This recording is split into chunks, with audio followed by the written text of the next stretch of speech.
அருட்பெருஞ்சோதி அருட்பெருஞ்சோதி தனிப்பெரும் கருணையை அருட்பெருஞ்சோதி.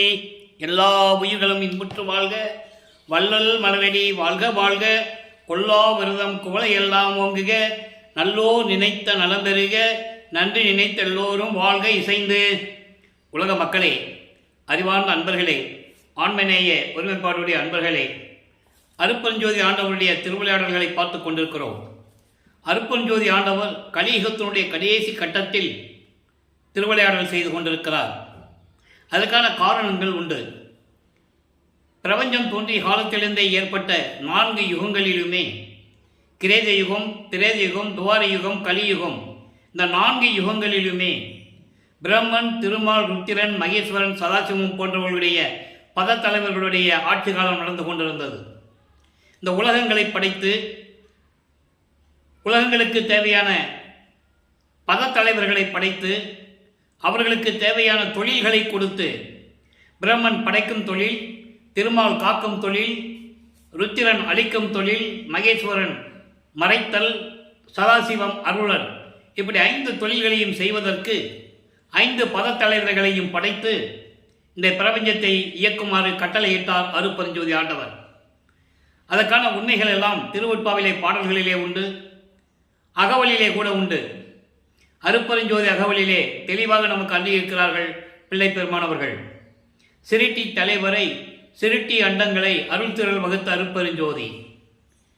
அதே போல காக்கும் தலைவரை, அவர் அண்டங்களை ஆவகை அமைத்த அருட்பெருஞ்சோதி. இப்படி 5 பேர்களுக்கும் எத்தனை தொழில் செய்தார்கள் என்பதை பாடல்களின் மூலமாக நமக்கு விளக்கமாக அள்ளியிருக்கிறார்கள் வளர்ப்பமானவர்கள்.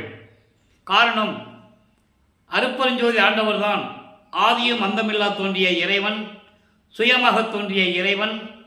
அருட்பெருஞ்சோதி ஆண்டவர் தான் இவங்களை எல்லாம் படைத்து பிரபஞ்சத்தை இயக்குமாறு கட்டளையிட்டது என்பதை திருவெட்பாவிலிருந்தே பார்த்து கொண்டிருக்கிறோம். இப்போ அந்த 4 யுகங்களிலுமே ஒவ்வொரு யுகத்திற்கும் ஆயுள் காலம் உண்டு.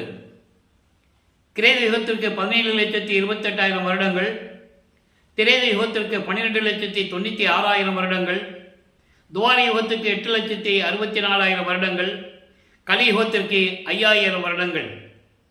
சித்தாந்தமும் வேதாந்தமும் கூறுகின்றன, பிரம்மனுடைய ஆயுள் காலத்தை கணக்கிட்டு கலியுகத்திற்கு 4,32,000 ஆண்டுகள் என்று கூறியிருக்கிறார்கள். அது தவறு, அப்படி அல்ல. கலியுகத்திற்கு 5,000 வருடங்கள் தான் என்பதை வல்லப்பமானவர்கள் தெளிவாக நமக்கு அருளியிருக்கிறார்கள். அப்போ இந்த 4 யுகங்களிலுமே தோன்றிய சமயங்கள், மதங்கள், மார்க்கங்கள், இவர்களெல்லாம் தோற்றுவித்த தலைவர்களை உருவாக்கி அவர்களுடைய தலைவர்களுக்கு ஏற்றபடி உருவங்களை அமைத்து, அதற்கேற்றபடி ஆலயங்களை அமைத்து, வழிபாட்டு முறைகளை அமைத்து மக்களை வழிபட செய்து விட்டார்கள். மக்களும் அதை காலங்காலமாக பின்பற்றி கொண்டு வழிபட்டு கொண்டிருக்கிறார்கள் என்பதை வல்லப்பமானவர்கள் நமக்கு தெளிவாக அருளியிருக்கிறார்கள். சமயங்கள் பல வகை உண்டு. சைவம், வைஷ்ணவம், கௌவாரம், காணாபத்தியம், சௌரம், சாதகம், இப்படி பல சமயங்கள் உண்டு. ஒவ்வொரு சமயத்துக்கும் தலைவர்கள் உண்டு. சைவ சமயத்தினுடைய தலைவன் சிவபெருமான், வைஷ்ணவ சமயத்தினுடைய தலைவன் திருமால், காணாபத்தியம் விநாயகன், கௌரம் முருகன், சௌரம் சூரியன், சாகதம் அம்மை, இப்படி பல சமய தலைவர்கள் உண்டு. இவர்களுக்கு ஏற்றபடி உருவங்களை அமைத்து வழிபாட்டு முறைகளை அமைத்து விட்டார்கள். அதுபோல வைஷ்ணவ சமயத்தில் திருமாலுக்கு ஏற்றபடி உருவங்களை அமைத்து, அதிலையும் பல பிரிவுகள் உண்டு. வடகலை, தென்கலை என்ற பல பிரிவுகள் உண்டு. அதற்கு ஏற்றபடி உருவங்களை அமைத்து, ஆலயங்களை அமைத்து வழிபட செய்து விட்டார்கள். ஆக இதெல்லாம் மாற வேண்டும். காரணம், ஒவ்வொரு யுகங்களும் அழியும் போது அந்த யுகத்திலே ஏற்பட்ட மார்க்கங்கள் அழிந்துவிடும். உதாரணத்திற்கு, கிரேத யுகத்திலே கலக மார்க்கம், அந்த கிரேத யுகம் முடிந்தவுடனே அந்த மார்க்கம் முடிந்துவிடும், ஆயுள் காலம் முடிந்து விட்டது. அதே போல திரேத யுகத்திற்கு திராவக மார்க்கம், அந்த யுகம் முடிந்தவுடனே அந்த மார்க்கம் முடிந்து விட்டது. துவார யுகத்திலே நவநீத மார்க்கம், அந்த யுகம் முடிந்தவுடனே அந்த மார்க்கம் முடிந்து விட்டது. கலியுகத்திலே பஸ்ம மார்க்கம் முடிந்து விட்டது. ஆக இப்போ நடக்கின்ற யுகத்தில் 4 யுகங்களிலுமே முடிந்த நிலையில் இப்போ நம்ம சதுர யுகத்திலே இருந்து கொண்டிருக்கிறோம். வல்லப்பமான அவர்களை தெளிவாக நமக்கு அருளி இருக்கிறார்கள். இந்த சதுர்யுகத்திலே புதிதாக வாழ்கின்ற மக்களுக்கு புதிதாக ஒரு மார்க்கம் வேண்டும். அது ஆன்மீக மார்க்கம் சமரசமாக இருக்க வேண்டும். அந்த சமரச மார்க்கத்தை எல்லோரும் ஏற்றுக்கொண்டு உலக மக்கள் எல்லாம் முரண்பாடுகள் இல்லாமல் வேற்றுமைகள் இல்லாமல் ஒற்றுமையாக வாழ வேண்டும். எல்லா உயிர்களும் இன்புற்று வாழ வேண்டும் என்பதற்காகவே அருட்பெருஞ்சோதி ஆண்டவர் சுத்த சன்மார்க்கத்தை நிறுவி உருவாக்கி அதை தன் மகன் கையில் கொடுத்து ஒப்படைத்து இந்த பிரபஞ்சத்தை இயக்க வைக்க வேண்டும் என்பதற்காகவே தனது அருளால் பெற்றெடுத்த ஒரு ஆண்மகனை செல்வப்பிள்ளை என்று பெயரிட்டு வளர்த்து கொண்டிருக்கிறார். பிரம்மன், திருமால், ருத்திரன், மகேஸ்வர ஆயுட்காலம் முடிந்தவுடனே இந்த 4 தொழில்களையும் சேர்த்து சதாசிவம் செய்து கொண்டிருக்கிறார். சதாசிவனுடைய ஆயுட்காலம் முடியும் காலகட்டத்தில் 51 ஆண்டுகள் பாக்கி இருக்கும்போது இந்த 51 ஆண்டுகளுக்கு பிறகு இந்த பிரபஞ்சத்தை இயக்குவதற்கு ஒரு ஆள் வேணும். அதன்படி தனது மகனை 51 ஆண்டுகள் இந்த பூலோகத்திலே இருக்க செய்து எப்படியெல்லாம் சமயங்களிலும் மதங்களிலும் மார்க்கங்களில் ஈடுபட செய்து அதன் பிறகு சுத்த சன்மார்க்கத்தை கொடுத்து எப்படியெல்லாம் இறைவனானார்கள் என்பதை நாம் தெளிவாக திருவருட்பாவிலிருந்து ஒவ்வொரு திருமுறையிலிருந்து பார்த்து கொண்டிருக்கிறோம். அந்த வகையிலே தனது மகனை உலகியலிலிருந்து வர வைக்க வேண்டும். புராணங்களிலும் மற்ற நூல்களிலும் கூட எவ்வளவோ திருவிளையாடல்கள் நடந்திருக்கிறது. அந்த திருவிளையாடல்கள் எல்லாம் இப்போ உதாரணத்துக்கு சொல்ல வேண்டும் என்றால் முருகனுடைய படைப்பு எப்படின்னா சிவபெருமானுடைய நெற்றிக்கண்ணிலிருந்து படைத்தது முருகன் இல்லையா? இது புராணங்களில் உண்டு, எல்லாருக்கும் தெரியும். அப்படி தன் மகனை கொண்டு வராமல் நல்லா புரிஞ்சுக்கணும். ஏன்னா 51 ஆண்டுகள் உலக மக்களிடையே தன் மகன் உலாவ வேண்டும், உலக மக்களிடையே இருக்க வேண்டும். அந்த நிலையில் தனது மகனை ஒரு தாயின் வழியாக இந்த பூலோகிற்கு வருவிக்க செய்தார் அருட்பெருஞ்சோதி ஆண்டவர். நமது பிள்ளை பெருமானவர்கள் 5/10/1823 ஆண்டு சிதம்பரம் அருகில் இருக்கின்ற மருதூர் என்ற கிராமத்திலே ராமையா பிள்ளை, சின்னையம்மையாவர் என்ற இவர்களுடைய இந்த தம்பதியர்களுடைய சைவ குலத்தில் மகனாக வருவிக்க உற்றார். நல்லா கவனிக்கணும், வருவிக்க உற்றார். பிறக்கலை, பிறந்தவர் என்று சொல்லக்கூடாது, அவதரித்தார் என்று சொல்லக்கூடாது. வல்லப்பெருமானவர்கள் வருவிக்க உற்றவர். அதாவது திரு அருட்பகாச வள்ளலார் என்பது மக்களால் அழைக்கப்பட்டவர். அந்த பெயர் நிலைத்து விட்டது. உலகியலிலே ராமையா பிள்ளையும் சின்னையாமி அவரும் நமது குழந்தை இறைவனுக்கு இட்ட பெயர் ராமலிங்கம். அருட்பெருஞ்சோதி ஆண்டவர் தன் மகனுக்கு இட்ட பெயர் செல்வப்பிள்ளை. அதனால்தான் பிள்ளை பெருமான் என்று கூறுவதுண்டு. அப்போ பிள்ளை பெருமான் அவர்கள் ஒரு தாயின் கருவறையிலே இருக்கும்போது அந்த கருவறையிலே இறைவனுடைய திருவிளையாடல் எப்படி நடந்தது என்பதை நாம் தெளிவாக பார்த்து விட்டோம். ஒவ்வொரு முறையும் அதை சொல்ல வேண்டியிருக்கிறது. அது எனது கடமை. காரணம், புதிதாக பார்க்கின்றவர்களுக்கு இறைவன் எப்படி வருவிக்க விட்டார் என்ற நிலை மக்களுக்கு தெரிய வேண்டும். அப்போ அந்த கருவறையிலே இருக்கும்போது கருவறை இருட்டாக இருக்கிறதே என் தந்தையை என்று கூறும்போது தன் மகனுக்கு ஒளிகாட்டியதையும், அதாவது வெளிச்சத்தை காட்டுறார். உடனே தனது மகன் அங்கே கருவறையிலே சிரித்து மகிழ்ந்ததையும், தனக்கு பசிக்கிறதே என்று குழந்தை இறைவன் சொல்லும்போது அருட்பெருஞ்சாண்டவர் தன் மகனுக்கு அருள் அமுதம் ஊட்டியதையும், கருவறையிலே நடக்குது. எல்லாமே எல்லா ஆதாரங்களும் திருவருட்பாவிலும் உண்டு. வல்லப்பமானவர்கள் வருவிக்க விட்டு 202 ஆண்டுகள் முடிவடைந்த நிலையிலும் கூட அவருடைய வருவிக்க விட்டதை யாரும் தெளிவாக மக்களிடையே கூறாததினால், சொல்லாததினால் வல்லப்பெருமானை ஒரு சாமியார் என்றே நினைத்து கொண்டிருக்கிறார்கள். நல்லா நீங்கள் புரிஞ்சுக்கணும், அப்படி அல்ல. அப்போ ஒரு தாயின் கருவறையிலே இருந்து 10 மாதம் கழித்து இந்த பூலோக மண்ணை தொடும்போது பிரம்மன், திருமால் முதல் அத்தனை பதத்தலைவர்களும், தேவர்களும், முனிவர்களும், ரிஷிகளும், சித்தர்களும், சத்தர்களும் எல்லாருமே எங்களை ஆளப்போகும் அருள் கடலே வருக வருக என்று வாழ்த்தி வணங்குகிறார்கள். அந்த பாட்டுடைய விளக்கத்தை எல்லாம் பார்த்து விட்டோம். அதன் பிறகு 5 மாத குழந்தையாக நமது பிள்ளை பெருமான் அவர்கள் இருக்கும்போது சிதம்பரத்திலே ஒரு திருவிழாவிற்காக அழைத்து செல்லுகிறார்கள். குழந்தைகளை கூட்டிகிட்டு செல்கிறாங்க, கூட்டு போகிறாங்க. அங்கே எல்லாருமே நடராஜனை தரிசனம் செய்து கொண்டிருக்கும் போது, நடராஜன் என்பவன் சைவ சமயத்தினுடைய தலைவன், அதில் எந்த விதமான மாற்று கருத்தும் இல்லை. அந்த காலகட்டங்களில் சைவங்களும் மதங்களும் மார்க்கங்களும் சூழ்ந்திருந்த காலகட்டங்களில் சைவ சமயத்தின் தலைவனாகிய சிவபெருமான், நடராஜன், சொக்கநாதன் இப்படி பல பெயர்களை அழைத்துக் கொண்டு வழிபட்டு கொண்டிருந்தார்கள். அந்த காலகட்டங்களில் அப்ப யாருக்குமே அருட்பெருஞ்சாண்டவர் யாருக்குமே தெரியாது. அப்ப அந்த நிலையில் இருக்கும்போது 5 மாத குழந்தையாக இருக்கும்போது தன் மகனுக்கு வெளியாக காட்டினார். எந்த விதமான உருவம் இல்லாமல் பட்டாடை அணிந்து, ஆபரணங்களை அணிந்து, தலையிலே கிரீடம் சூட்டி, அப்படியெல்லாம் இல்லாமல் தன் மகனுக்கு வெளியாக காட்டினார். அதுதான் சிதம்பர ரகசியம். சிதம்பரம் என்பது அருட்பெருஞ்சோதி ஆண்டவர். திருச்சிற்றம்பலம், அது பேர் சிதம்பரம். அப்ப அந்த நிலையில் இருக்கும்போது தன் மகனுக்கு வெளியாக காட்டியதை பாடலிலே எவ்வளவு அழகாக நமக்கு அருளி இருந்தார்கள் என்பதை எல்லாம் பார்த்து விட்டோம். தில்லை தலைத்திடையே திரை தூக்க தரிசித்த போது மெய்வகை மேல் காட்டாதே எந்தனக்கே வெளியாய் காட்டிய மெய்வுறவா மெய்ப்பொருளே என்று கூறுவார். எனது உண்மையான தந்தையே, இயற்கை உண்மை விளக்க கடவுளாகிய அருட்பெருஞ்சோதி ஆண்டவரே. இதெல்லாம் 6ஆம் திருமுறையில் நம்ம பார்ப்போம், சுத்த சன்மார்க்கத்தை பெற்ற பிறகு. இப்போ தன் மகனுக்கு அதாவது வெட்ட வெளியாக காட்டியது பிறகு மறைப்பு நிலையை கொடுத்து விடுகிறார் தன் மகனுக்கு. அதன் பிறகு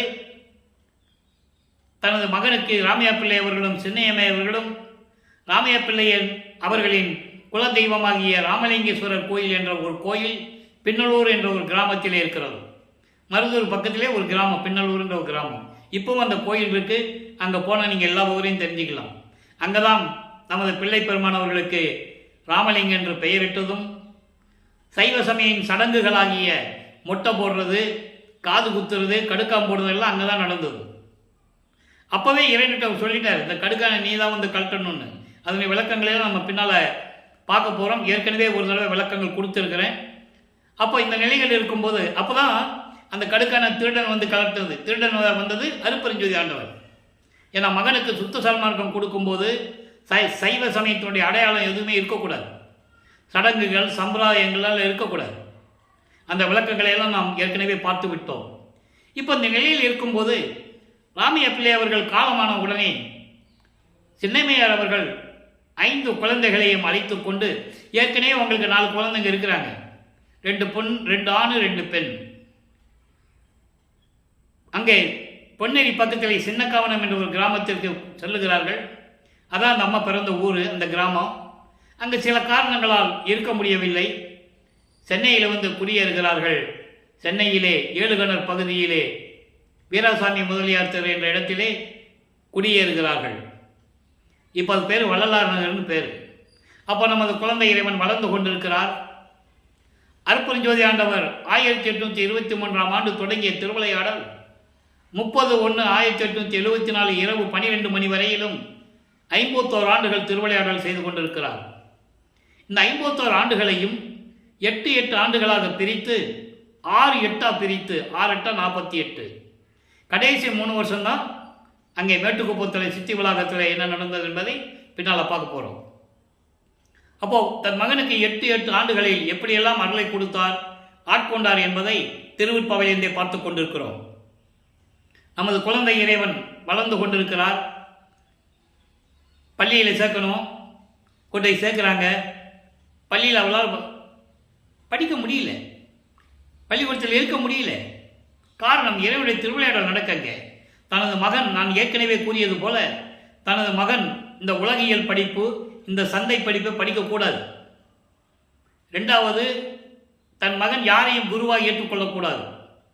காரணம், சமயங்களிலும் அந்த சமயங்களில் யாராவது ஒரு ஆளை குருவாக ஏற்றுக்கிட்டு தீட்சிதை வாங்கிடுவாங்க.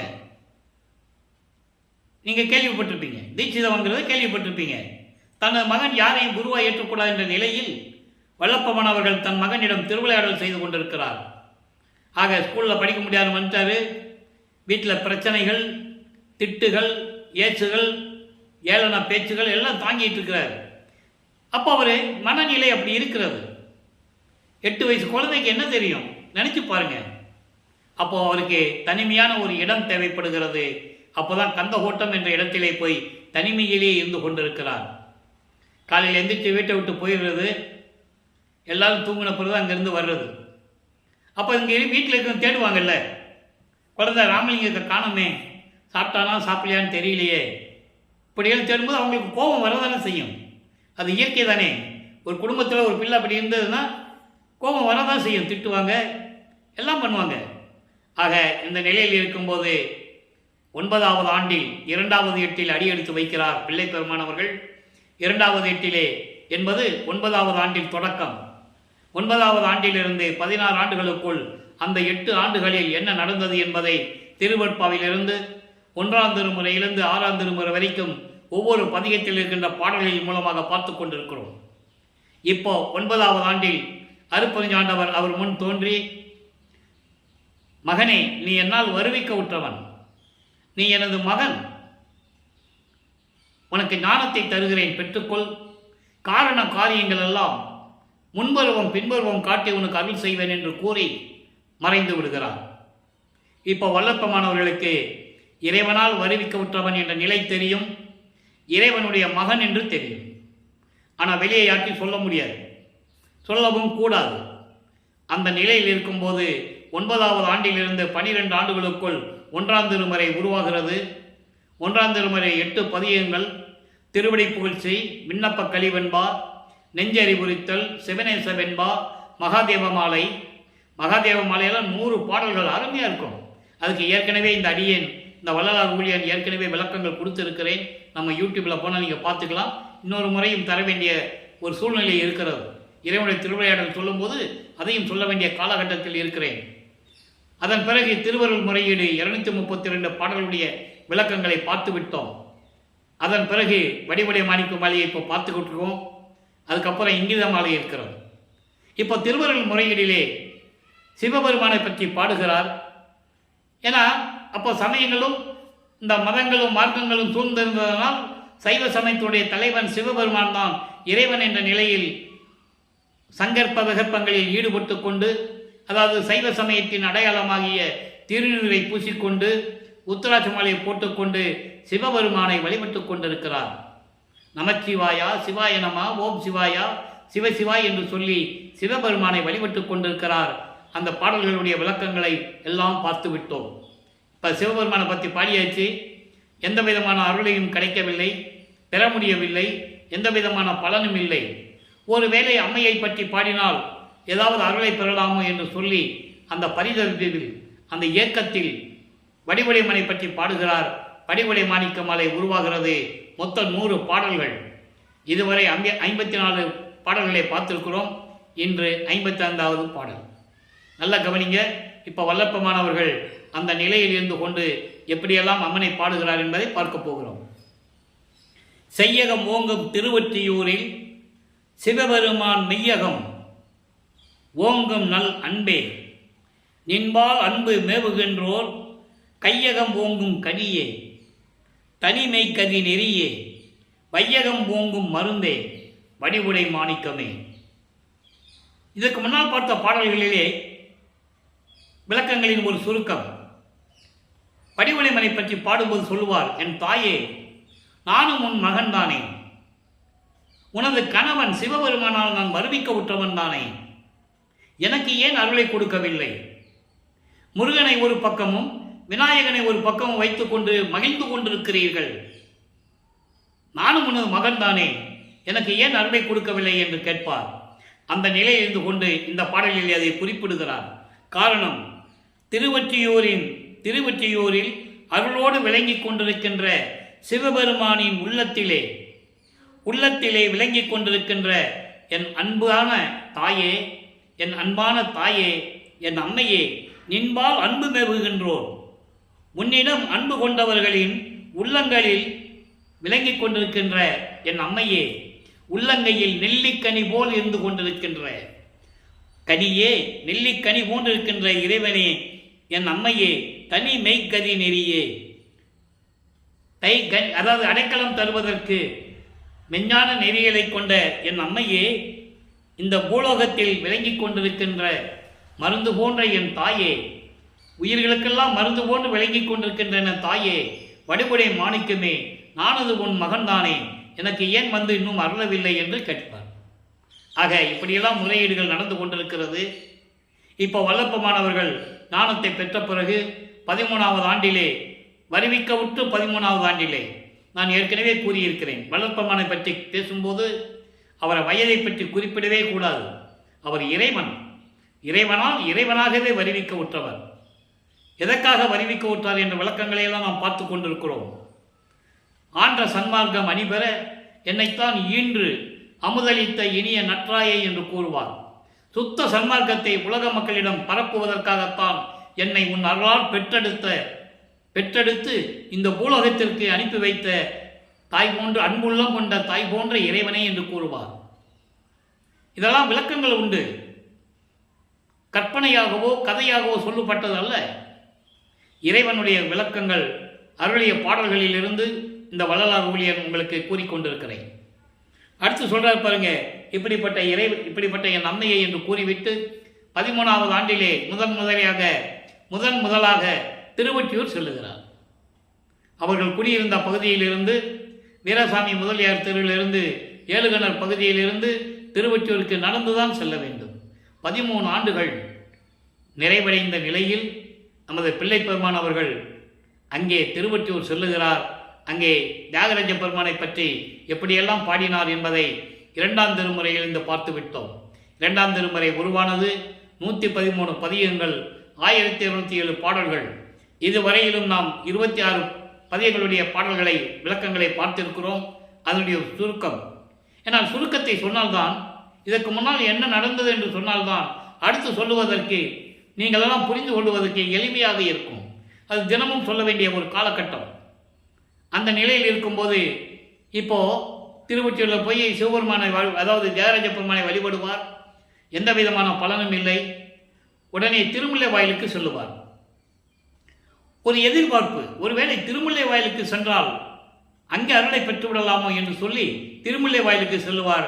அங்கே இருக்கின்ற சிவபெருமானுடைய பெயர் மாசிலாமணி. மாசிலாமணி மாசிலாமணி என்ற பாடல்களிலே உருகி உருகி பாடுவார். நமக்கே கண்ணிலிருந்து தண்ணி வரும், மனசு அப்படி உருகும். நீ என்னை வருவிக்க செய்து விட்டாய், நீ எதுவும் சொல்லாமல் இருந்தாலும் எனக்கு ஒன்றும் தெரியாது, உனது மகன் என்று சொல்லி மறைந்து விட்டாய், இப்போ நான் உன்னை தேடி வந்து கொண்டிருக்கிறேன், கால் கடுக்க கால் வலிக்க நடந்து வந்து கொண்டிருக்கிறேன், இந்த மகன் மீது உனக்கு பரிதாபம் இல்லையா? அருள மாட்டாயா? வந்து நின்றால் ஊமை போல இருந்து கொண்டிருக்கிறாயே, ஒரு வார்த்தை கூட பேச மாட்டேன் என்கிறாயே. இப்படியெல்லாம் உருகி உருகி பாடுவார். இந்த நிலைகள் எல்லாம் உலக மக்களிடம் யாரும் சொல்லவில்லை. நீங்கள் நல்லா யோசனை பண்ணி பாருங்க. வல்லப்பமானை பற்றி சொல்லும்போது என்ன சொன்னாங்கன்றது உங்களுக்கே தெரியும். சும்மா போனார், திருவிட்டு போனார், தெருவில் போனார், அங்கே போனார், இங்கே போனார், இப்படி தான் சொன்னாங்க. இறைவனை பற்றி பாடியதும் இந்த அருளை எல்லாம் எப்படி பெற்றுக்கொண்டார் என்பதையும் யாரும் கூறவில்லை. அப்போ இந்த நிலையில் இருக்கும்போது அங்கேயும் ஒரு புரோஜனம் இல்லை. உடனே திருவிழித்தாயத்துக்கு வருவார். திருவிழித்தாயம் என்பது இப்போ இந்த வெள்ளிவாக்கம் பக்கத்திலிருந்து ஒரு 15 கிலோமீட்டர் இருக்கும் அந்த ஒரு இடம். அங்கேயும் ஒரு திருவிளையாடல் ஏற்கனவே நடந்ததனால் ஒருவேளை அங்கே இருப்பாரோ என்று சொல்லி அங்கேயும் போவார். அங்கே போனால் சிவபெருமான் கந்த துணியை கட்டிகிட்டு இருப்பார். அதை பார்த்துட்டு இவர் கேட்பார், யாரை ஏமாத்து இந்த மாதிரி நின்றுட்டு இருக்க, எனக்கு ஒரு கந்த துணியை கொடு, நானும் கட்டிட்டு நிற்கிறேன், எல்லாரும் வந்து பார்த்துட்டு போட்டோம். பெற்ற மகனை தெருவில் விட்டு விட்டான் என்று அந்த பழிச்சொல் உன்மேல் வந்து விடுமே என்று நான் பயப்படுகிறேன். எனக்கு ஒன்றும் இந்த துன்பத்தை அனுபவிப்பதற்கு எனக்கு ஒன்றும் ஆட்சேபனை இல்லை. ஆனால் உலக மக்கள் உன்னை பழி பேசுவார்களே, உன்மேல் பழி போடுவார்களே, விரைவில் வந்து எனக்கு அருள வேண்டும் என் ஐயனே, என் அப்பா என்றெல்லாம் போராடி போராடி வணங்குவார். ஒரு பிரயோஜனம் இல்லை. அப்போ இந்த நிலையில் இருக்கும்போது சிவானந்த பத்து என்ற பதிகத்திலே 2ஆம் திருமுறையிலே 27வது பதிகத்திலே இன்னைக்கு 8வது பாடலை பார்க்குறோம். பாடலை கவனிங்க. சிவானந்த 10 என்பது 10 பாடல்களை கொண்ட அந்த பதிகம். இறைவனை பற்றி பாடினால் எவ்வளவு ஆனந்தமாக இருக்கும் என்பதை பற்றி கூறுவது. நல்லா கவனிக்கணும். இப்போ வல்லப்பமானவர்கள் 16 ஆண்டுகளுக்குள் இருந்து கொண்டிருக்கிறார். 2வது இடத்துல இருக்கிறார். இப்போ அவருக்கு சுத்த சன்மார்க்கம் தெரியாது, அருப்பெருஞ்சாண்டவர் யாருன்னு தெரியாது, எதுக்கு இந்த பூலோகத்துக்கு வந்தன்னு கூட அவருக்கு தெரியாது. பூலோகத்துக்கு வந்தது தெரியும், எதுக்காக வந்தேன்னு இப்போ தெரியாது அவருக்கு. அந்த நிலையை தான் நம்ம பார்த்துட்டு இருக்கோம். புல்லேன் புல்லலேன் புவி நடையிடை அலையும் புலைய நெஞ்சினால் பொறிந்திடும் கொடிய அல்லல் என்பதற்கு எல்லை ஒன்று அறியேன். இது ஒரே வரி உள்ள பாடல், ஒரே விளக்கம். எப்படின்னா, அதாவது உன்னாலே வருவிக்க உற்று, இந்த பூலோகத்திற்கு வருவிக்க உற்று ஒரு தூசிக்கு சமமாகாமல் இருப்பவன் நான். இந்த இழிவானவன், இந்த எளியவன், உலக வாழ்க்கையிலே உன்னாலே வருவிக்க உற்று அலைபாயும் இந்த வஞ்சக தீய மனத்தினால் வந்து சேர்ந்த துன்பங்களை எல்லாம் முடிவு கட்டுவதற்கு ஒரு எல்லையே இல்லையா? எனக்கு தெரியவில்லை. அழகாக சொல்றேன். அல்லல் என்பதற்கு எல்லை ஒன்று அறியேன். உன்னால் இந்த பூலோகத்துக்கு வருவிக்க உற்று நான் படுகின்ற துன்பங்கள் இருக்கிறதே, இந்த வஞ்சக மனம், தீய கொடிய மனம், அது ஏற்படுத்துகின்ற இந்த துன்பம் இருக்கிறதே, இதுக்கு ஒரு முடிவே இல்லையா? இதுக்கு ஒரு முடிவே இல்லையா? எப்படிதான் இதை நான் கடப்பது என்பது எனக்கு தெரியவில்லையே. சொல்லிட்டு சொல்றார் பாருங்க, அருந்துகின்ற நான் விருந்தினமாகி. வீட்டுக்கு விருந்தினர்கள் வந்தா, விருந்தாடி வந்தா, வீட்டுக்கு வந்தா எப்படி வருவாங்க? எப்படி அவங்களுக்கு நம்ம விருந்து வைப்போம்? எப்படி சாப்பிடுவாங்க? மகிழ்ச்சியாக போவாங்கல்ல? அந்த மாதிரி கூட நான் இல்லையே. அருந்துகின்ற நான் விருந்தினனாகி. சொல்லிட்டு சொல்றார் பாருங்க, ஒல்லை உன் திருக்கோயில் முன் அடுத்தேன். இதுக்காகத்தான் ஒல்லை என்பது உடனே உன் கோயிலில் வந்து நான் வந்து சேர்ந்திருக்கேன். நீ என்னன்னே என்னை கேட்க மாட்டேன்ற உத்தமா, உந்தன் உள்ளம் இங்கு அறியேன். உன்னால் இந்த பூலோகத்திற்கு வரி வைக்க உற்று, இங்கு என்பது இந்த பூலோகம். இந்த பூலோகத்தில் இப்பொழுது முன்னாலே வருவிக்க உற்று என்ன செய்வதென்று தெரியாமல் இருந்து கொண்டிருக்கிறேன். நீயும் என்னை பற்றி உன் உள்ளத்தில் என்ன நினைத்துக் கொண்டிருக்கிறாய் என்று கூட எனக்கு தெரியவில்லை. ஆகவே செல்லல் நீக்கிய ஒற்றியம் பொருளே, மரணத்தையெல்லாம் போக்கக்கூடிய, மரணப்பிணியை போக்கக்கூடிய திருவற்றோடு இருக்கின்ற எம் பெருமானே, சிவபெருமானே, தில்லையில் விளங்கி நடனம் அம்பலத்திலே நடனம் ஆடிக்கொண்டிருக்கின்ற என் சிவானந்த தேனே, விரைவில் வந்து எனக்கு அருள வேண்டும் என்று சொல்லி இந்த பாடலை நமக்கு அருளியிருக்கிறார்கள். ஆக வல்லப்பெருமான் அவர்கள் வருவிக்க உற்று ஒரு தாயின் வழியாக இந்த பூலோகத்திற்கு வருவிக்க உற்று 16 ஆண்டுகள் வரையிலும் எந்த விதமான அருளையும் பெற முடியாமல் தவித்துக் கொண்டிருக்கிறார். காலங்கள் ஓடிக்கொண்டிருக்கிறது. மனம் ஒரு நிலையில் இல்லை. உலகியலிலே ஆணாக இருந்தாலும் சரி, பெண்ணாக இருந்தாலும் சரி, 16 ஆண்டுகள் நிறைந்து விட்டால் அந்த மனம் எப்படி இருக்கும், மனநிலை என்பதை எல்லாருக்கும் தெரியும். அந்த நிலையில் இருக்கும்போது 3ஆம் திருமுறை உருவாகிறது. மொத்தம் 19 பதியங்கள், 235 பாடல்கள். எல்லா பாடலுடைய விளக்கங்களை எல்லாம் பார்த்துட்டோம். இப்போ காலங்கள் மாறுகிறது, காட்சிகளும் மாறுகிறது. இப்போ சிவபெருமான் காட்சி கொடுக்கிறார். எப்பவுமே கோயிலில் போயிட்டு அப்படியே தெரு ஓரத்தில் நின்றுக்குவார். இங்கேருந்தே பார்த்து முறையீடு செய்கிறது எல்லாமே நடக்கும். இப்போ பார்க்கும்போது இறைவன் காட்சி கொடுக்கிறார், மறைந்து விடுகிறார்.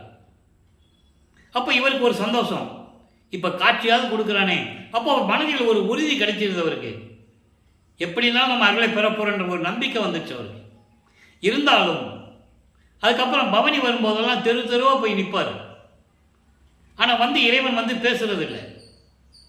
அப்போ அவர் நம்ம போனாலும் பேசுறது இல்லை, அழுதாலும் பேசுறது இல்லை. ஒருவேளை நாரையும் கிளியையும் தூது அனுப்பி பார்ப்போம் சொல்லி நாரையும் கிளிகளையும் தூது அனுப்புவார். மனநிலை, அவருடைய மனநிலை அப்படி இருக்கு. அப்போ தன்னுடைய மனநிலையை, மனதில் இருக்கின்ற ஏக்கத்தை, ஒரு பரிதவிப்பை, ஒரு எதிர்பார்ப்பை சொல்லி அனுப்புவார். எப்படிப்பட்ட இறைவன் என்னை இந்த பூலோகத்தில் வருவிக்க செய்துவிட்டு அருளை கொடுக்காமல் ஏமாற்றிக் கொண்டிருக்கிறார். வருவாரா வரமாட்டாரா, அருளை கொடுப்பாரா கொடுக்க மாட்டாரா என்ற நிலையை நாரையும் கிளியும் நாட்டூரும் தூது என்ற பதிகத்திலே 10 பாடல்களில் இருந்து விளக்கங்களை எல்லாம் பார்த்து விட்டோம். அதன் பிறகு திருவிழா திறன், திருவிழா காட்சி, இப்படி பதிகங்களிலே எல்லா பாடல்களையும் பார்த்து விட்டோம். இறுதியாக 19வது பதிகத்திலே இவரை பார்த்து சிவபெருமான் எப்படி திரும்பி பார்க்காமல் தெருவழியாக ஓடுகிறார் என்பதையும் பார்த்துவிட்டோம். ஏன் திரும்பி பார்க்காமல் ஓடுகிறார் என்று சொல்லுகிறார் என்றால் அந்த விளக்கத்தையும் பார்த்து விட்டோம். இப்போ இவர் நின்றுட்டு இருப்பாரு. இப்போ காட்சி கொடுத்து மறைகிறது இல்லை, நேராக வந்துகிட்டு இருக்காரு. உடனே இவருக்கு ரொம்ப சந்தோஷம். பாடல் இருக்கிற விளக்கத்தை தான் நான் உங்களுக்கு சொல்கிறேன். தனித்தனியாக நம்ம ஏற்கனவே பார்த்துட்டோம். அதனுடைய சுருக்கத்தை சொல்ல வேண்டிய கடமை இருக்கிறது. இன்னைக்கு பார்க்குறவங்களுக்கு தெரியணும்ல. அப்போது இந்த நிலையில் இருக்கும்போது ரொம்ப சந்தோஷமாக இருப்பார். கண்ணை மூடிக்கிட்டு மெய்மறந்து இருப்பார். எப்படி இறைவன் வந்து நம்மளை கட்டி பிடிச்சு அணைச்சி கொஞ்சி குழாவி அருளை கொடுப்பாருன்னு சொல்லி அப்படி மெய்மறந்து இருக்கும்போது பக்கத்தில் வந்து கண்ணத்தை செல்லாமல் கிள்ளி பேசுறது கிடையாது. உடனே இவருக்கு சந்தோஷம் அதிகமாக இருக்கும். நம்மளை கொஞ்சிறாரே, தந்தை வந்து கொஞ்சிறாரேன்னு சொல்லி ரொம்ப சந்தோஷப்படுவார். அந்த நேரத்தில் அப்படி திரும்பிக்குவார். இவர் கண்ணு முடிச்சு பார்க்கும்போது அவர் முதுகு தான் தெரியும். உடனே அப்படியே திருவழியாக ஓடுவார். என்ன இது திரும்பி பார்க்காமல் ஓடுகிறார் என்று சொல்லி நானும் ஓடினேன், ஓட்டத்தை பிடிக்க முடியவில்லை என்று கூறுவார். 10 பாடல்கள் காட்சி மாண்பு என்ற பதிகத்திலே, 19 பாடல்களிலே காதல் மாட்சி என்ற பதிகத்திலே நாம் பார்த்து விட்டோம். அப்போ அங்கே இருக்கிறவங்க கேட்பாங்கல்ல, என்னப்பா ராமலிங்கம், நாங்களும் பார்த்துக்கிட்டே இருக்கிறோம், கோயிலில் வந்து நிற்கிற தினமும் பார்க்குறோம், திடீர்னு இப்போ ரொம்ப நாள் இல்லாமல் இப்போ ஒரு புதுசாக ஆரம்பிச்சிருக்க, தெருவழியாக ஓடிக்கிட்டு இருக்கீங்க அப்படின்னு கேட்கும்போது சொல்லுவார், சிவபெருமான் என்னை திரும்பி பார்க்காமல் ஓடிக்கொண்டு இருக்கிறார், நான் அவரை பிடிக்க போகிறேன்னு சொல்லுவார். அப்போ கூட நான் இறைவனால் வருவிக்கவிட்டோன்னு சொல்ல மாட்டார், சொல்லக்கூடாது. அந்த நிலையில் இருக்கும்போது அவங்க என்னென்னமோ கேள்வி கிட்டெல்லாம் பேசுவாங்க. அதெல்லாம் பாடலில் எப்படி வந்ததெல்லாம் நம்ம பார்த்துட்டோம். அதுக்கு இவர் பதில் சொல்லுவார். அப்படிலாம் நீங்கள் சொல்லாதீங்க, நான் இறைவன் மீது காதல் கொண்டுள்ளேன், அளவில்லாத அன்பு கொண்டுள்ளேன், நான் இறைவனுடன் எப்படியும் அருளை பெற்று விடுவேன். நீங்கள் சொன்னது போலாகவே இருக்கட்டும். அவனுக்கு சோத்துக்கு இல்லாமல் பிச்சை எடுக்கிறான்னு சொல்கிறீங்க, இருக்க இடம் இல்லாமல் சுடுகாட்டில் படுத்திருக்கான்னு சொல்கிறீங்க, எல்லாம் இருக்கட்டும். இருந்தாலும் அவனுடைய அருளை நான் பெறாமல் விடமாட்டேன் என்று சொல்லுவதை, அவர்கள் கேட்கிற கேள்விகளுக்கு பதில் சொல்லுவதை பாடல்களின் மூலமாக இருக்கின்ற விளக்கங்களை எல்லாம் நாம் பார்த்து விட்டோம். இப்போ இந்த நிலையில் இருக்கும்போது வல்லப்பெருமான் அவர்கள் 3வது எட்டை முடித்து, அதாவது 24 ஆண்டுகள் கழிந்து வருவிக்க உற்று 24 ஆண்டுகள் கழித்து 4வது எட்டில் அடியெடுத்து வைக்கிறார். 25வது ஆண்டிலிருந்து 32 ஆண்டுகளுக்குள் என்ன நடந்தது என்பதை திருவருட்பாவிலே 4ஆம் திருமுறையில் இருக்கின்ற பாடலுடைய விளக்கங்களை முழுவதுமாக பார்த்து விட்டோம். 8 பதிகங்கள், 197 பாடல்கள். ஒவ்வொரு பாடலிலும் எப்படியெல்லாம் இறைவன் பூலகத்திற்கு கால் வலிக்க நடந்து வந்து தெருக்கதவை திறந்து எப்படியெல்லாம் அருளை கொடுத்தார் என்பதை பார்த்து விட்டோம். அதனுடைய விளக்கங்களின் ஒரு சுருக்கம். அதாவது இப்போ என்ன பண்ணுறாரு, இறைவனை பார்க்குறதுக்கு இனிமேல் எங்கேயும் போகக்கூடாது, திருவொற்றியூரோ திருவள்ளித்தாயத்துக்கோ எங்கேயும் போகக்கூடாது, இறைவன் நம்மக்கிட்ட வரட்டும்னு சொல்லி கதவை பூட்டிடுவார், கதவை சாத்திடுவார். இப்போ அவருக்கு சுத்த சன்மார்க்கம் இருக்குது தெரியும், அருப்பஞ்சாண்டவர் தான் இறைவன் என்ற நிலை தெரியும். அந்த விளக்கங்களை நம்ம ஏற்கனவே பாடலில் பார்த்துட்டோம். இதற்கு முன்னால் 27வது ஆண்டில் இந்த கதவை சாத்திட்டு உட்கார்றதுக்கு முன்னால் ஒரு நிகழ்ச்சி நடக்குது, ஒரு திருவிளையாடல். எப்படின்னா, தனக்கோடி அம்மையாருக்கு தாலி கட்டணும். இவருக்கு கல்யாணம் வேண்டாம்னு சொல்கிறார். வீட்டில் கல்யாணம் ஏற்பாடு பண்ணுறாங்க. இவனுக்கு கால் கட்டு போடணும், அதான் இவனுக்கு பொறுப்பு வரும். உலகியல் சொல்லுவாங்கள்ல, பொறுப்பு இல்லாமல் ஒரு பிள்ளை இருந்ததுன்னா அவனுக்கு பொறுப்பு வரணும்னா கல்யாணம் பண்ணணும்னு சொல்லுவாங்க. அந்த நிலை இவருக்கும் ஏற்படுகிறது. முதல்ல இவர் வேண்டான்னு சொல்கிறார். ஏன்னா வேண்டாம் தான் சொல்லணும். அதுக்கப்புறம் இவர் யார் சொன்னால் கேட்பாங்கன்னு சொல்லி ஒரு சாமியார்கிட்ட கூப்பிட்டு போவாங்க. அந்த சாமியார் யாருன்னா அருப்பெருஞ்சோதி ஆண்டவர். அருப்பெருஞ்சாண்டவர் ஏன் இவர் வேண்டான்னு சொல்கிறாருன்னா, அப்பா சொல்லணும், அப்போ தான் தாலி கட்ட முடியும். ஏன்னா இது ஏற்கனவே விண்ணுலகத்தில் ஏற்பட்ட ஒப்பந்தன்றதை பாடல் மூலமாக நம்ம பார்த்துட்டோம். ஒரு மாது பெற்ற மகன் பொருட்டாக உவந்து முன்னம் ஒரு மாமனாகி வழக்கு உரைத்தாய், என் வழக்கு உரைத்ததற்கு 2 நிலத்து போல் வேடங்கட்டி இருத்திகளோ, திருமால் வணங்கும் பதத்துவா நான் உன் சிறுவன் என்றே என்று கூறுவார். இந்த விளக்கங்களை எல்லாம் பார்த்து விட்டோம். நீ பூலோகத்தில் வேஷம் மட்டும் போடணும், நான் சொல்கிறதான் செய்யணும். ஏற்கனவே ஒப்பந்தம் செஞ்சு தான் மகனை பூலோகத்துக்கு அனுப்புகிறார். அதை பாட்டில் சொல்கிறார்.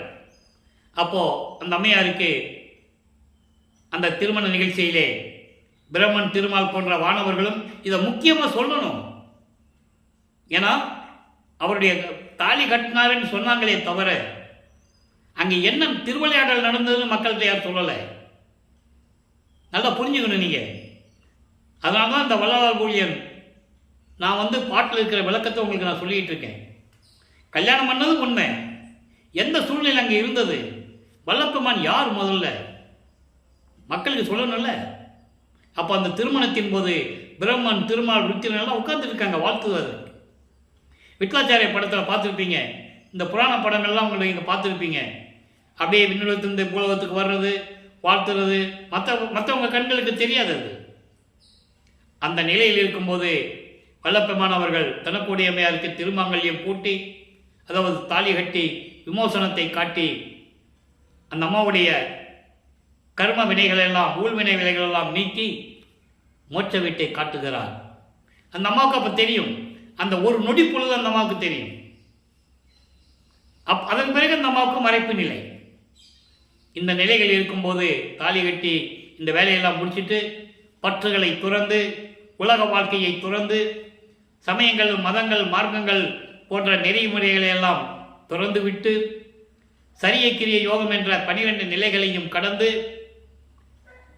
ஏற்கனவே நான் கூறியிருக்கிறேன், சரியை என்பது உருவ வழிபாடு, கிரியை என்பது அந்த உருவத்திற்கு மந்திரம் சொல்லி வேள்வி வளர்த்து கற்பூரம் ஏற்றி வழிபடுவது, யோக நிலையிலிருந்து வழிபடுவது.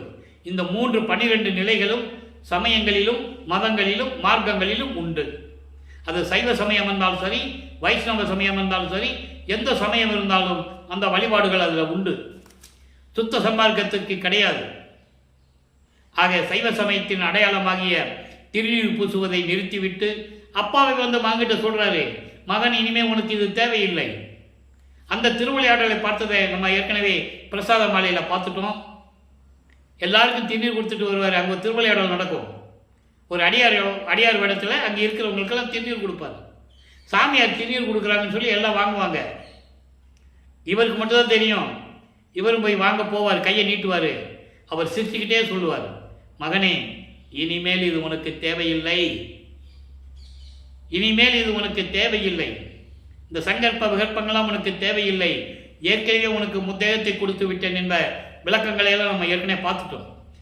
சுத்த தேகம், பிரோண தேகம், ஞான தேகம், அதுக்கப்புறம் தத்துவங்களை எப்படி கடந்து போவது, ஐம்பூதங்களை எப்படி அடக்கி ஆளுவது, புலன்களை எப்படி அடக்கி ஆளுவது, கண்மேந்திரங்களை எப்படி அடக்கி ஆளுவது, அந்த கரணங்களை எப்படி கடப்பது, இந்த நிலைகளெல்லாம் எப்படியெல்லாம் அருளை கொடுத்தார், தெருவழியாக நடந்து வந்து கதவை திறந்து எப்படியெல்லாம் அருளை கொடுத்தார் என்ற விளக்கங்களையெல்லாம் நம்ம பார்த்துட்டோம். அதன் பிறகு ஏம சித்தியை பெறுகிறார். பத்தி மாலையிலே பார்த்து விட்டோம். ஏம சித்தியை எப்படி பெறுகிறார் என்பதை 10 பாடல்களிலே பார்த்து விட்டோம். ஆக ஏம சித்தியை பெற்றாச்சு, தத்துவங்களை கடக்கக்கூடிய எல்லா அருளையும் வாங்கியாச்சு, எல்லாம் வாங்கியாச்சு. இப்போ சுத்த சன்மார்க்கத்தை வாங்கணும். சாகா கல்வியை அங்கே போய் கற்றுக்கணும், அப்பா கிட்ட போய் கற்றுக்கணும். இப்போ இவர் வெள்ளாடை அணிந்து எல்லாவற்றையும் துறந்து சுத்த சன்மார்க்கத்தை வாங்குவதற்காக 33வது ஆண்டிலே அண்டங்களை கடந்து பறந்து சென்று கொண்டிருக்கிறார் சுத்த சிவஞான வெளிக்கு. அந்த விளக்கங்களை பாடல்களில் இருக்கின்ற விளக்கங்களை எல்லாம் பார்த்து விட்டோம். யாரும் மறுக்க முடியாது, அவ்வளவு உண்மைகள் பாடலில் இருக்கிறது. ஏன் இந்த வார்த்தையை கூறுகிறேன் என்றால், சுத்த சன்மார்க்கத்தை பேசுகிறேன் என்று சொல்லி பேசுகின்றவர்களும் யாருமே அதனுடைய விளக்கங்களை உலக மக்களுக்கு தெரியப்படுத்தவில்லை. வல்லப்பெருமான் எங்கேயோ போயிட்டார், கல்யாணம் பண்ணாருப்பா, மனைவியை விட்டுட்டு எங்கேயோ போயிட்டார். எப்போ வருவார், யார் வருவார், யாருக்கு தெரியும்? இப்படி தான் சொன்னாங்களே தவிர அவர் அண்டங்களை கடந்து தத்துவங்களை கடந்து சுத்த சிவஞான வெளிக்கு பறந்து சென்று கொண்டிருக்கிறார் என்று யாரும் மக்களிடம் சொல்லவில்லை. பாடலிலே உண்டு. அப்போ இந்த நிலையில் போகும்போது வல்லப்பெருமானவர்கள் 5வது எட்டில் இருந்து கொண்டிருக்கிறார். ஐயட்ட 40, 33வது ஆண்டிலிருந்து 40 ஆண்டுகளுக்குள் அந்த 8 ஆண்டுகளில் என்ன நடந்தது என்ற விளக்கங்களை எல்லாம் நாம் ஏற்கனவே பரிபூர்ணமாக விளக்கமாக பார்த்து விட்டோம். இப்போ பறந்து சென்று கொண்டிருக்கிறார். அங்கே தேவர்கள் பிரம்மன் திருமலாம் அங்கே சத்தியஞான சபை அங்கே இருக்குது, அது வெளியே நின்றுட்டு இருக்காங்க. முதல் படியிலோட கால் எடுத்து வைக்க முடியாது, அவங்களுக்கு அந்த தகுதி கிடையாது என்பதை பாடலின் மூலமாக விளக்கமாக பார்த்து விட்டோம். இவர் போறாரு, முதல்ல போறாரு. என்ன இங்கே ஒரே கூட்டமாக இருக்கு, தேவர்கள்லாம் நிற்கிறாங்க அப்படின்னு நினச்சிட்டு இருக்கும்போது அவங்க சொல்கிறாங்க, ஐயா சுவாமி நீங்கள் போகலாம், அங்கே உங்களுக்காக திருவிழா நடந்து கொண்டு இருக்கிறது, நாங்கள் இங்கேருந்தே பார்த்துக்கிறோம், நீங்கள் போங்கன்னு அனுப்புவாங்க. இவர் போகிறார். தந்தை மகனை வரவேற்கிறார். மகனே, இந்த ஆடைகளை களைந்துவிட்டு புனித நீராடி புத்தாடை அணிந்து பட்டாடை அணிந்து அணிகலன்களை அணிந்து மங்கள கோலத்துடன் வருவாயாக. உனக்கு 2.5 நாளிகையில் மணிமகுடம் சூட்ட வேண்டும், உனக்கு கிரீடம் சூட்ட வேண்டும், இந்த பிரபஞ்சத்தை உன்னிடம் ஒப்படைக்க வேண்டும், சுத்த சன்மார்க்கத்தை உன்னிடம் ஒப்படைக்க வேண்டும், சாகா கல்வியை கற்றுத்தர வேண்டும், விரைவில் வருவாயாக. இனி 1 மணி நேரம்தான் இருக்கிறது, 2.5 நாளிகையில் எல்லாமே செய்யணும், சீக்கிரமான்னு சொல்லுவார். தந்தையின் கட்டளையை ஏற்றுக்கொண்டு அங்கே வைக்கப்பட்டிருந்த சிங்காசனத்திலே அமர்ந்து கொள்ளுவார். தந்தை மகனுக்கு கிரீடம் சூட்டி சுத்த சன்மார்க்கத்தை கையிலே கொடுத்து, மகனை இனிமேல் இது உன்மார்க்கம் என்று சொல்லி சுத்த சன்மார்க்கத்தை கையில் கொடுக்கிறார். அதனால தான் அவர் என்மார்க்கன்னு சொல்லுவார். சாகா கல்வியை கற்றுக் கொடுக்கிறார். அதை தேவர்களெல்லாம் சத்தியஞான சபையின் படியிலே கீழே நின்று கொண்டு பார்த்து கொண்டிருக்கிறார்கள். அவங்க முகத்தில் கோபமும் ஏக்கமும் எல்லாமே இருக்கிறது என்பதை பாடலின் மூலமாக நாம் பார்த்து விட்டோம். அந்த நிலையெல்லாம் மாறிய பிறகு தந்தையிடமிருந்து விடைபெற்று கொண்டு பூலோகத்துக்கு திரும்புகிறார். காரணம், இன்னும் 11 ஆண்டுகள் இருக்கிறது. பாக்கி இப்போ 40 ஆண்டுகள் முடிஞ்சிருக்கு, இன்னும் 11 ஆண்டுகள் இருக்கு. அந்த நிலையில் இருக்கும்போது கரும்புலியிலே உறைவிடமாக கொள்ளுகிறார். அங்கே தான் இருந்த இடத்திற்கு தண்ணீரால் விளக்கரித்த இல்லம் என்ற ஒரு பெயரை ஏற்படுத்திவிட்டு, அங்கே இருக்கும்போது தந்தையும் மகனும் அருப்பஞாண்டவரும் வல்லற்பமானவர்களும் எப்படியெல்லாம் உரையாடினார்கள் என்ற பாடல்களை எல்லாம் நாம் பார்த்து விட்டோம். இப்போ ஜீவகாருண்ய ஒழுக்கத்தை உலக மக்களுக்கு பிரகடனப்படுத்த வேண்டும், ஜீவகாருண்ய ஒழுக்கத்தை மக்களிடம் சொல்ல வேண்டும். ஜீவகாருண்ய ஒழுக்கத்தை சொல்ல வேண்டும் என்றால் அங்கே ஒரு தர்மசாலை இருக்க வேண்டும், பசியோடு வருகின்றவர்களுக்கு பசியாற்ற வேண்டும். இந்த நிலையில் பார்வதிபுர மக்களிடம் ஏற்கனவே பேசியபடி அந்த இடத்தை பெற்றுக்கொண்டு வல்லப்பெருமான் அவர்கள் 23/5/1867 ஆண்டு தர்மசாலையை நிறுவி அன்றே அணைய அடுப்பை மூட்டி உணவை சமைத்து பசியோடு வருகின்றவர்களுக்கு பசியை போக்கிக் கொண்டிருக்கிறார் நமது இறைவன் பிள்ளைப்பெருமான் அவர்கள். இப்போ அவர் எல்லா அருளையும் பெற்றுக்கொண்டார். தந்தையிடம் எல்லா அருளையும் பெற்றுக்கொண்டார். அருப்பஞ்சோதி வாங்கணும், திருவருள் செங்கோலைச்சை வாங்கணும், அருப்பஞ்சாண்டவர் மகனோட 2.5 கலந்துக்கணும். இந்த 3 நிலை தான் பாக்கி. இது எல்லா நிலையும் முடிவடைந்து விட்டது. தர்மசாலையை உருவாக்கியாச்சு, உத்தரஞான சிதம்பரமாலை உருவாச்சு, அதனுடைய விளக்கங்களை எல்லாம் பார்த்தோம். இனிமேல் இங்கே சத்தியஞான சபை உருவாகணும். அது மேட்டுக்குப்பத்து போன பிறகு தான் நடக்கும். நம்ம அப்பா அந்த நிகழ்ச்சிகளை பார்த்து கொள்ளலாம்.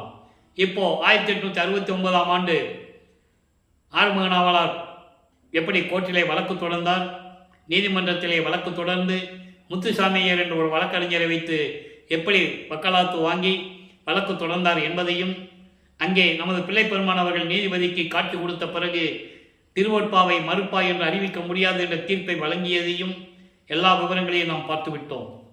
இப்போ அதன் பிறகு தர்மசாலையில் இருக்கும்போது நடராஜபதி மாலை, சத்குருமணி மாலை எல்லாம் எப்படி உருவாகியது, அந்த பாடலிலே எப்படியெல்லாம் இறைவன் தனக்கு அருளை கொடுத்தார் என்பதையும் எல்லா விளக்கங்களையும் பார்த்துவிட்டோம். இப்போ அம்பலவாணர் ஆட வருகை என்ற பதியத்திலிருந்து தந்தையை எப்படி பூலோகத்திற்கு அழைக்கிறார் என்ற நிலையை பார்த்து கொண்டிருக்கிறோம். அதன் பிறகு அனுபவமாலையுடைய விளக்கங்களை எல்லாம் பார்க்க போகிறோம். 6ஆம் திருமுறை 115வது பதிகம். இதற்கு முன்னால் எல்லா பதிவுகளுடைய விளக்கம் நம்ம பார்த்துட்டோம். நல்லா கவனிக்கணும், எல்லா விளக்கங்களும் பார்த்துட்டோம். இப்போ தர்மசாலையை விட்டு நம்ம பிள்ளை பெருமானவர்கள் கிளம்பி போகணும், அந்த நிலைக்கு வந்திருக்கோம். இப்போ 6வது எட்டில் வல்லப்பெருமான் இருக்கிறார்.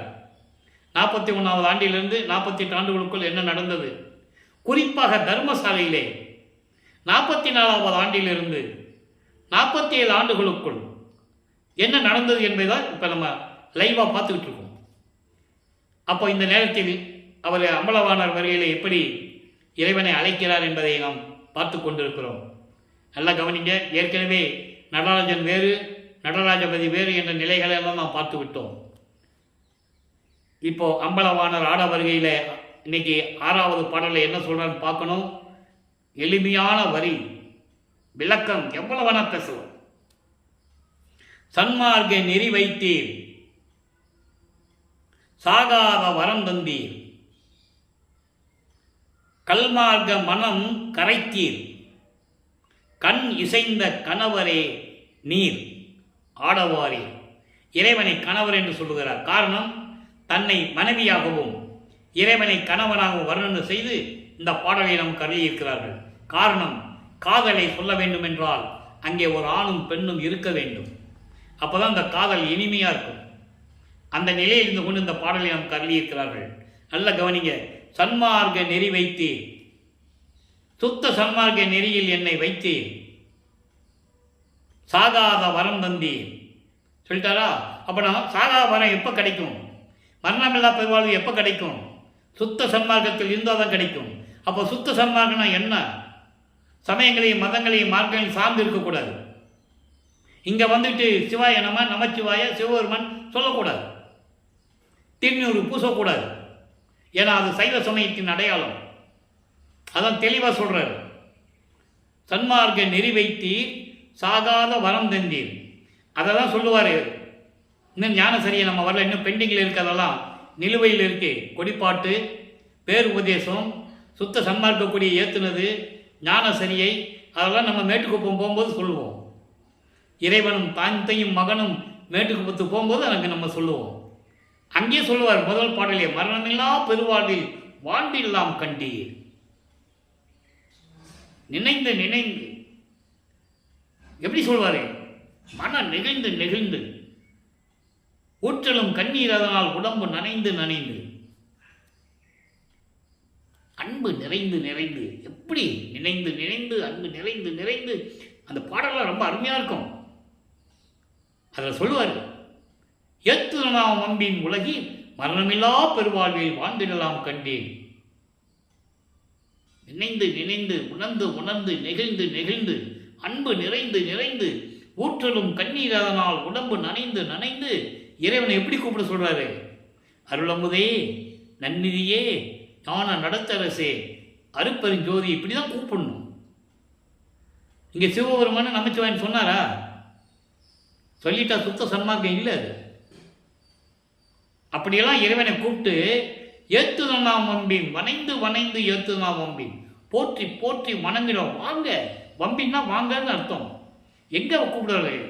வாங்க, சுத்த சன்மார்க்கத்துக்கு வாங்க, அருப்பெருஞ்சோதியை கும்பிடுங்க, உலகில் மரணமில்லா பெருவாழ்வில் வாழ்ந்திடலாம் கண்டீர். அங்கதான் இங்கே சொல்றாரு, சாகாத வரம் தந்தீர், புனைந்துரையேன் பொய் புகழேன், சத்தியமே சொல்லுகின்றேன். வேணும்னு சொல்லலை, கட்டுக்கதையாக சொல்லலை, கற்பனையாக சொல்லலை, சத்தியமே சொல்லுகின்றேன். ஒரு இறைவன் மக்களிடம் சத்தியம் பண்ணது நீங்கள் திருவருட்பாவில் தான் பார்க்க முடியும். மனிதன் சத்தியம் பண்ணிடலாம். மனிதர்களுக்காக இறைவன் சத்தியம் பண்ணுறாரு. அதுக்கு காரணம் என்ன? விளக்கம் இருக்கிறது. அதுக்கு நான் விளக்கம் கூறியிருக்கிறேன், விளக்கம் கொடுத்திருக்கிறேன். ஏன் இவர் சத்தியம் பண்ணுறாரு? மக்கள் அறியாமையில் இருந்து கொண்டிருக்கிறார்கள். 4 யுகங்களிலே இருந்து கொண்டு சமயங்களையும் மதங்களையும் மார்க்கங்களையும் பின்பற்றியவர்கள் சொல்லி சொல்லி தலைமுறை தலைமுறையாக ரத்தத்தில் ஊறி போச்சு, பிளட்டில் ஊறிச்சு. அதை நீக்கணும். அப்போ இறைவன் மக்கள்கிட்ட சத்தியம் பண்ணுறாரு, நாங்கள் சொல்கிறத நம்புங்க அப்படின்னு சொல்கிறார். பொற்சபையில் சிற்சபையில் புகுந்தருணம் இதுவே, சீக்கிரம் வாங்கன்றார். அப்போ சகா வரந்தீர், கல்மார்க்க மனம் கரைத்தீர். கல் மார்க்கம் என்பது சமயங்கள் மதங்கள் மார்க்கங்கள் இறுகிய மார்க்கம், இரக்கமில்லா மார்க்கம். அந்த மார்க்கத்தில் உயிர் இறக்கம் இருக்காது. உயிர்களை பலியிடுவார்கள், மாமிசம் சாப்பிடுவாங்க. உயிர் நேயம் இருக்காது, உயிர் இரக்கம் இருக்காது. நான் அப்படி இருந்து கொண்டிருந்த காலகட்டங்களில் என் மனதை கரைத்து சுத்த சன்மார்க்க நெறி வைத்தீர் அப்படின்னு சொல்ற. கண் இசைந்த கணவரே நீர்வாரே, என் கண்ணு விரும்பிய என் கண்பல்லா காட்சி கணவரே, இறைவனே, அருப்பெருஞ்சோதியே, நீர் சொல்மார்க்க பொருளானீர். எல்லா விளக்கங்களுக்கும் நீர் ஆனீர். சொல்மார்க்கம் எல்லா மார்க்கங்களுக்கு விளக்கமானீர். சுத்த அருட்ஜோதியரே சொல்லிட்டாரா? சுத்தன் முதல் வார்த்தை போடுவார். சுத்த அருள் ஜோதியரே, என் மார்க்கம் உள்ளத்து உகந்தி. நான் ஏற்கனவே சொன்னது போல சொல்ற பாருங்க, என் மார்க்கம் சொல்றேன். அதுக்கு முன்னால் மார்க்கம் அருப்பெருஞ்சோதி ஆண்டவர்கிட்ட இருந்தது. தந்தை மகனிட்ட கொடுக்கும்போது மகனை இனிமேல் இது உன் மார்க்கம் என்று சொல்லி கொடுக்குறார். அதனால தான் என் மார்க்கம் என்று என் உள்ளத்திலே இருந்து கொண்டேன். என்னுடைய நாயகரை ஆடவாரீர் என்பது வாங்க இங்கே உட்காந்துக்கிட்டு நம்ம திருவிளையாடல் பண்ணலாம், இந்த பிரபஞ்சத்தை இயக்கலாம், இங்கே வாங்கன்னு கூப்பிடுறாரு. இன்னொரு பாடலில் சொல்லுவார், அம்பலவாணர் வரியில் சொல்லுவார், எங்கள் அம்மா சிவகாமி வள்ளியோட நீயும் அங்கே இருந்துட்டு என்ன பண்ணிட்டு இருக்க? அம்மாவும் அப்பனும் நீங்கள் அங்கே இருக்கிறீங்க, நான் மகன் இந்த பூலோகத்தில் கஷ்டப்பட்டுட்டு இருக்கேன், நம்ம ஒரே இடத்துல இருக்கலாம், 2 பேரும் வந்துருங்கன்னு சொல்லுவார். அதனால சொல்லுவார், இனிமேல் தர்மசாலையில் தான் என் தந்தையினுடைய திருவிளையாடல் நடக்கப் போகிறது என்று கூறுவார். ஏன் தர்மசாலையை கூறினார்? தர்மசாலை என்பது 2 பொருள்கள் உண்டு, 2 விளக்கம் இருக்கிறது. அந்த விளக்கத்தை நான் ஏற்கனவே கொடுத்திருக்கிறேன். இறைவன் கொடுத்த விளக்கம், நான் இறைவன் சொல்லுகிறான், நான் கூறுகிறேன்.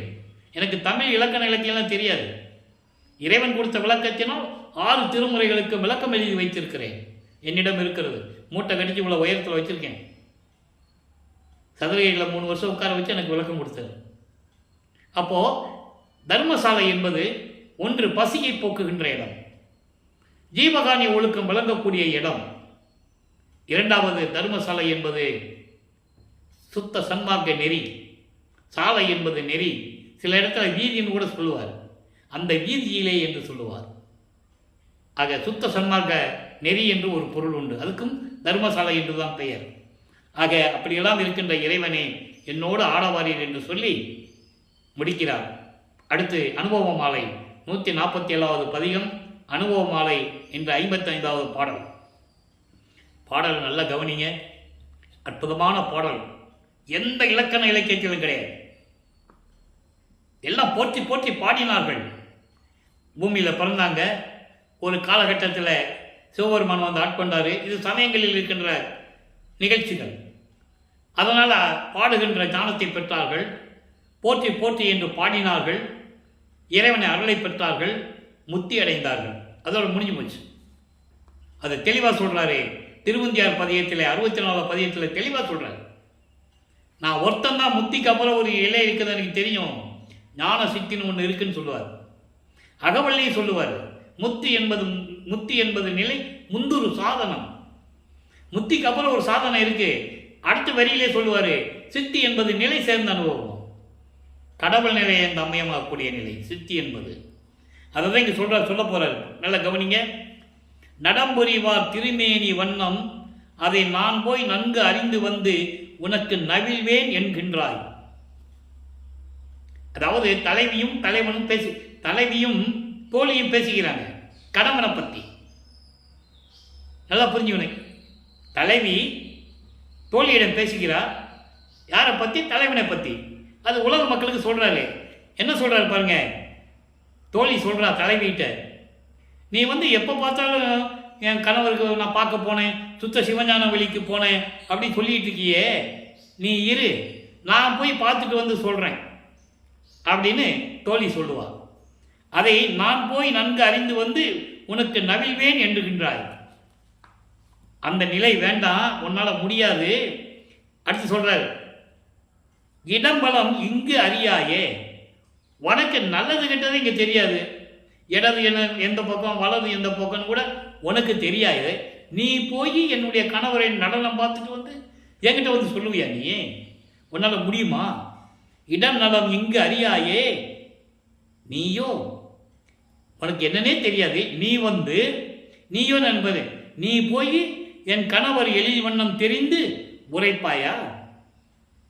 என்னுடைய இறைவனுடைய வடிவத்தை பார்த்து, அருப்பெருஞ்சோதியுடைய வடிவத்தை பார்த்து நீ வந்து பார்த்துட்டு வந்து என்கிட்ட வந்து சொல்வாயா? நீ உனக்கு ஒன்றுமே தெரியாதே.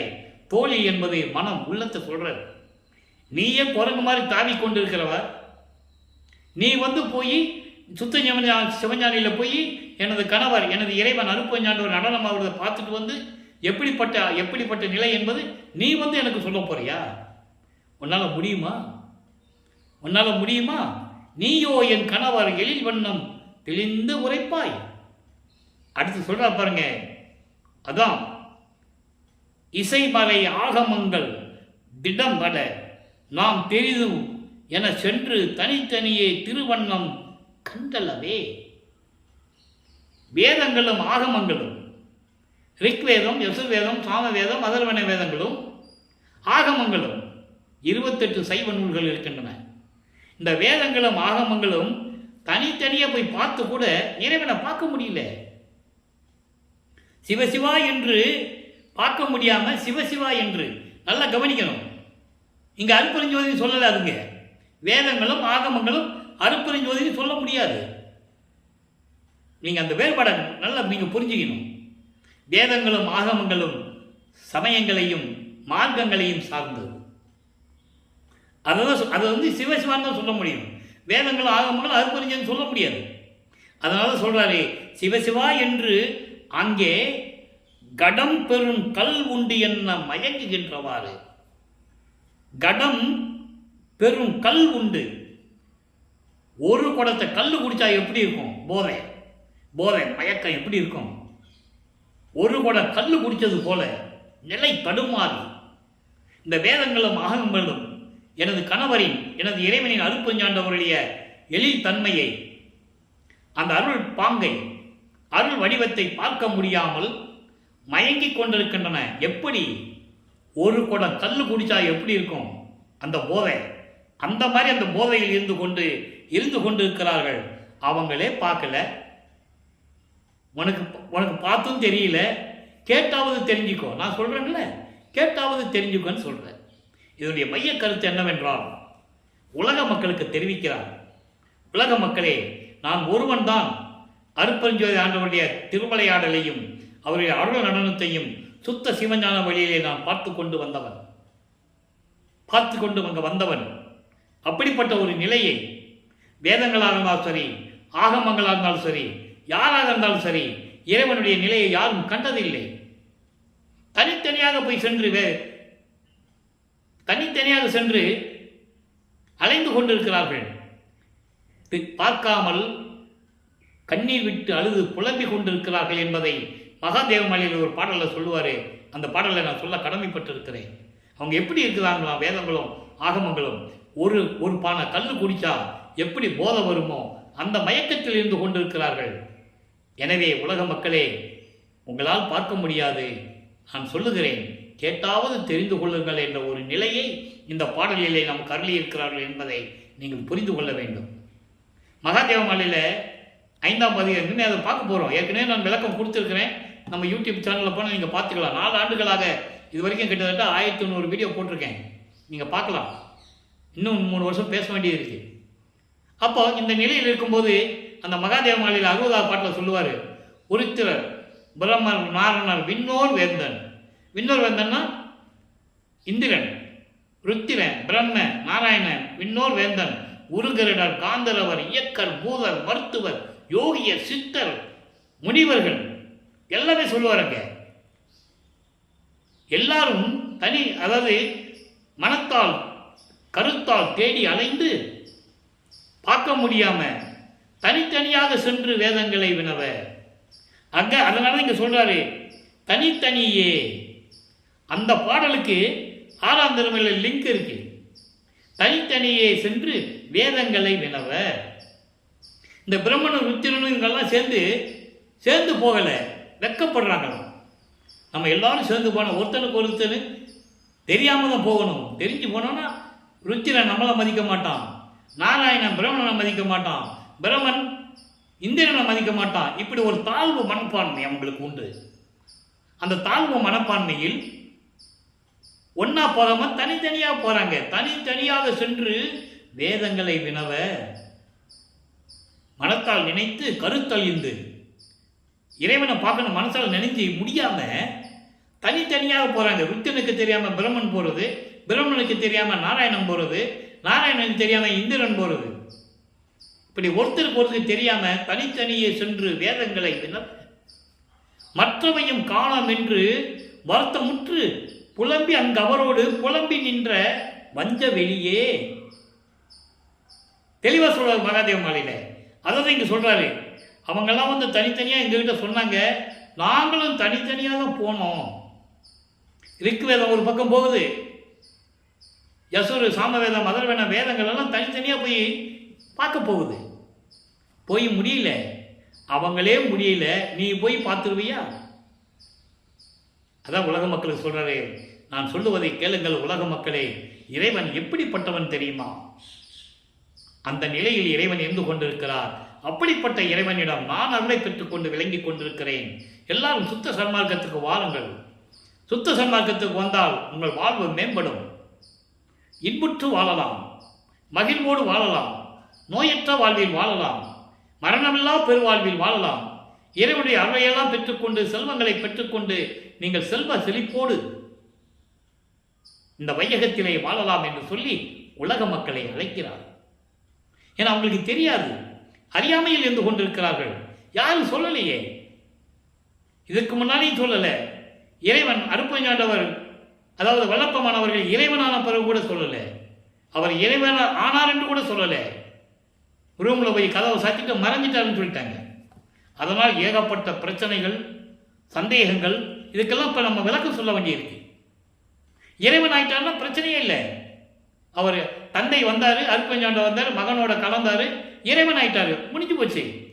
இப்போ அவர் தான் பிரபஞ்சத்தை இயக்கிட்டு இருக்காரு. எங்க வச்சு? சித்தி வளாகத்துல இருக்காரு. அந்த குடிசை வீட்டில் 10க்கு 10 ரூம்ல 10க்கு 10 அறையில தான் இருக்காரு. அங்க இருந்துகிட்டு தான் பிரபஞ்சத்தை இயக்குறேன்னு சொல்றாரு. பாட்டில் இருக்கு. கூப்பிடுறாரு, தந்தை கூப்பிடுறாரு, உனக்கு வந்து உலகம் இருக்கு மகனே, எல்லாருக்கும் உலகங்கள் இருக்கு. பிரம்மனுக்கு தனியா இருக்கு, பிரம்மனுக்கு தனியா இருக்கு, சிவனுக்கு தனியா இருக்கு, எல்லாருக்கும் தனியா இருக்கு, உனக்குன்னு ஒரு உலகம் இருக்கும்ல, அங்க வந்துடு அப்படின்னு கூப்பிடுறாரு. தேவையில்லை, என் மக்கள் என்னை விட்டு ஒரு நிமிடம் கூட இருக்க மாட்டார்கள். இது என் உலகம், என் மக்கள், என் உலகம், என் மார்க்கம். நான் இங்க இருந்துகிட்டே பிரபஞ்சத்தை இயக்குறேன்னு சொல்லிட்டேன். ஆக சித்தி வளாகத்தில் இருந்து கொண்டு இந்த பிரபஞ்சத்தை இயக்கிக் கொண்டு நம்மளையெல்லாம் படைத்து கொண்டு காத்து கொண்டு நமக்கு எல்லாம் அருளை கொடுத்து கொண்டு தக்க நேரத்தில் எல்லா தேவைகளையும் கொடுத்து கொண்டு நமது பிள்ளை பெருமானவர்கள் இறைவனாக விளங்கி கொண்டிருக்கிறார் என்பதை உங்களிடம் சொல்லி இன்றைய திருவிளையாடலுடைய பதிவை நான் முடிக்கிறேன். இன்னைக்கு 280வது எபிசோடு, 280வது பதிவு முடியுது. ஆக நண்பர்களே, நாளையும் திருவிளையாடல் இன்னும் நிறைய இருக்கு. நீங்க சொல்லணும், சித்தி விளாகம் போகணும். எனவே இந்த பதிவை நீங்கள் தொடர்ந்து பார்த்து நீங்களும் சுத்த சன்மார்க்கத்தில் இணைந்து ஜோதியை வழிபட்டு அருப்பெருஞ்சோதி தனிப்பெருங்கனை அருப்பெருஞ்சல் ஜோதி வழிபாடு செய்து கொலையும் புலையும் தவிர்த்து நீங்கள் இறைவனை வணங்கி எல்லார்களையும் பெற்றுக்கொண்டு செல்வ செழிப்போடு வாழ வேண்டும் என்று இறைவனுடைய தயவாளியும் கன்னியாலையும் வாழ்த்து விடைபெறுகிறேன். இந்த வள்ளலார் ஊழியன். மீண்டும் நாளை சந்திப்போம். நன்றி, வணக்கம். அருட்பெருஞ்சோதி தனிப்பெரும் கருணை அருட்பெருஞ்சோதி.